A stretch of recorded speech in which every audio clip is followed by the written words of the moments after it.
নমস্কার বন্ধুরা, রিঙ্কু কিচেনে আপনাদেরকে স্বাগত জানাই। চলে এসেছি আজ আমি একটা নতুন রেসিপি নিয়ে। আজ আমি আপনাদের সাথে শেয়ার করছি এঁচোড় চিংড়ি। তার জন্য আমি এখানে একটা এঁচোড় নিয়ে নিয়েছি। এবার আমি হাতে আর চাকুতে সামান্য পরিমাণে সরষের তেল লাগিয়ে এঁচোড়টা কেটে নিব। এই দেখুন, এঁচোড়টা কেটে ধুয়ে নিয়েছি। এবার আমি এঁচোড়টাকে সিদ্ধ করতে দিব। এঁচোড়টা সিদ্ধ করার জন্য কড়াইতে কিছুটা পরিমাণ জল দিয়ে দিয়েছি। এবার আমি এঁচোড়টা দিয়ে দিব।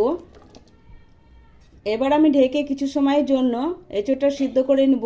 আপনারা চাইলে কুকারে সিদ্ধ করে নিতে পারেন এঁচোড়টা সিদ্ধ হতে একটু সময় লাগবে। ততক্ষণ আমি এঁচোড় চিংড়ি বানানোর জন্য মশলাটা বেটে নিব। আমি এখানে 7-8টা রসুনের কোয়া নিয়েছি, 1 ইঞ্চি মতো আদা নিয়েছি, হাফ চামচের মতো গোটা জিরে নিয়েছি, 4টে কাঁচা লঙ্কা নিয়েছি। এগুলো বেটে নিব। কিছু সময় পর ঢাকনাটা তুলে এঁচোড়টা সিদ্ধ হয়েছে নাকি দেখে নিব। এঁচোড়টাকে দেখুন আমি সিদ্ধ করে নিয়েছি। 80% সিদ্ধ হয়ে গেছে, একদম গলিয়ে সিদ্ধ করব না। এবার আমি এঁচোড়টা নামিয়ে নিব। ওই কড়াইয়ের মধ্যে এবার আমি সরষের তেল দিয়ে দিব মাছ ভাজার জন্য। তেলটা ভালোভাবে গরম হয়ে গেছে। এবার আমি তেলের মধ্যে চিংড়ি মাছগুলো দিয়ে দিব।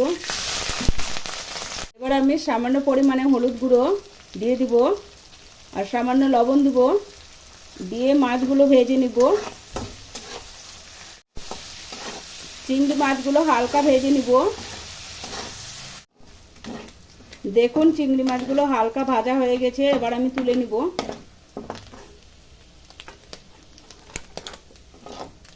দেখুন চিংড়ি মাছগুলো ভেজে তুলে নিয়েছি। ওই মাছ ভাজা তেলের মধ্যে ডুমো করে কেটে রাখা আলু ভেজে নিব। এখানে আমি দুটো মাঝারি সাইজে আলু নিয়েছি। আলুগুলো লাল লাল হওয়া অবধি নেড়ে চেড়ে ভেজে নিব। আলুটা দেখুন লাল লাল করে ভেজে নিয়েছি।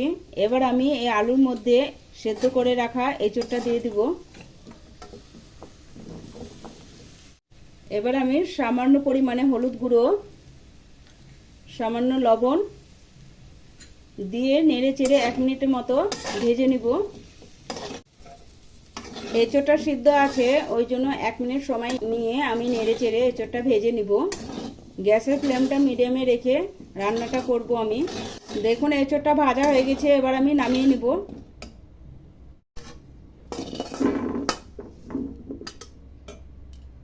ওই কড়াইতে আমি সরষের তেল দিয়ে দিব। তেলটা গরম হয়ে এসেছে। এবার আমি গোটা জিরে দিয়ে দিব, একটা তেজপাতা দিয়ে দিব, দারচিনি দিব, 2টো শুকনো লঙ্কা দিয়ে দিব। এবার এর মধ্যে একটা বড় সাইজে পেঁয়াজ কুচি দিয়ে দিব। সামান্য পরিমাণে চিনি দিয়ে দিব। চিনি দেওয়ার কারণে তরকারির কালারটা সুন্দর আসবে। এবার আমি পেঁয়াজগুলো লাল লাল করে ভেজে নেব। দেখুন পেঁয়াজটা আমি লাল লাল করে ভেজে নিয়েছি। এবার জিরে, আদা, কাঁচা লঙ্কা, রসুন বেটে রেখেছিলাম, সে বাটা মশলাটা দিয়ে দেব। এবার ভালো করে ভেজে নিব। মশলাটা একটু ভাজা ভাজা হয়ে গেছে। এবার আমি এর মধ্যে একটা টমেটো কুচি করে রেখেছিলাম, সেটা দিয়ে দিব। টমেটোটা একটু নেড়ে চেড়ে কষিয়ে নিব। এবার আমি এই মশলার ভিতর কিছু গুঁড়ো মশলা দিয়ে দিব। 1 চামচ মতো কাশ্মীরি লাল লঙ্কা গুঁড়ো দিয়ে দিব, হলুদ গুঁড়ো দিব, জিরা গুঁড়ো দিব, ধনিয়া গুঁড়ো দিব, স্বাদ অনুসারে লবণ দিব।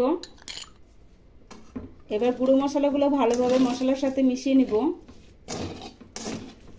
বাটা মশলার সময় যে জলটা ব্যবহার হয়েছে 2 চামচ মতো জলটা দিয়ে দিব। দিয়ে ভালো করে মশলাটা কষিয়ে নিব।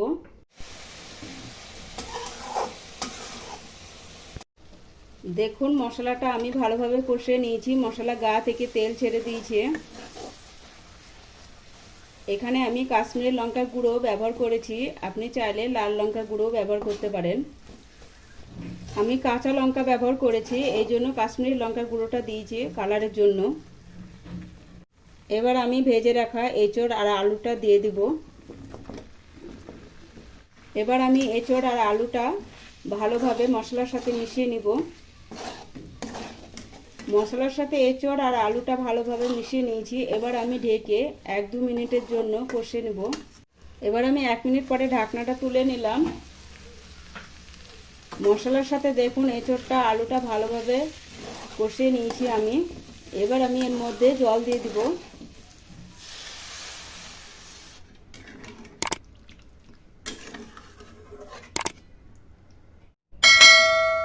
জলটা দিয়ে এবার ভালো করে মিশিয়ে নিলাম। এবার আমি ঝোলটা যখন ফুটে আসবে তখন চিংড়ি মাছগুলো দিয়ে দিব। দেখুন ঝোলটা ফুটে এসছে, এবার আমি চিংড়ি মাছগুলো দিয়ে দিব।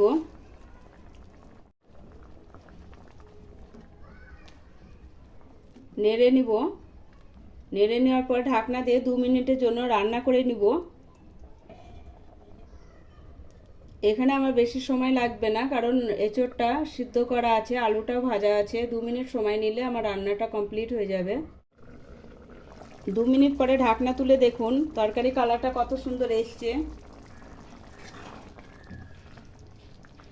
আমার রেডি হয়ে গেছে এঁচোড় চিংড়ি। আলুটা দেখুন সিদ্ধ হয়ে গেছে।